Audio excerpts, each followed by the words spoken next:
भारतीय घटनेचे शिल्पकार महामानव डॉक्टर बाबासाहेब आंबेडकर यांच्या 133व्या जयंतीच्या निमित्ताने आज क्रांतीवीर लहुजी शक्ती सेना व क्रांतीवीर लहुजी उत्सव तरुण मंडळ यांच्या संयुक्त विद्यमाने महामानव डॉक्टर बाबासाहेब आंबेडकर यांच्या प्रतिमेचं प्रकाशन देशाचे नेते माजी केंद्रीय गृहमंत्री आदरणीय सुशीलकुमारजी शिंदेसाहेब त्याचप्रमाणे आमदार प्रणितभाई शिंदे यांच्या प्रमुख उपस्थितीमध्ये आमचा फोटो प्रकाशनाचा कार्यक्रम या ठिकाणी संपन्न झालेला आहे। फोटो प्रकाशनाच्या अनुषंगाने या समस्त देशामध्ये महामानव डॉक्टर बाबासाहेब आंबेडकर यांची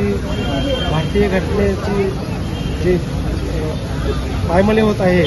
संविधान आज खऱ्या अर्थाने धोक्यात आहे, ते वाचवण्याची खरी नितांत आज समस्त भारतीयांच्या आपल्या प्रत्येक नागरिकांचं कर्तव्य आहे की संविधान कोणत्या पद्धतीचं अडथळा न येता संविधान टिकलं पाहिजे यासाठी सर्व भारतवासियांनी प्रयत्न करावा अशा पद्धतीची विनंती या ठिकाणी आजच्या जयंतीच्या निमित्ताने। जय भीम, जय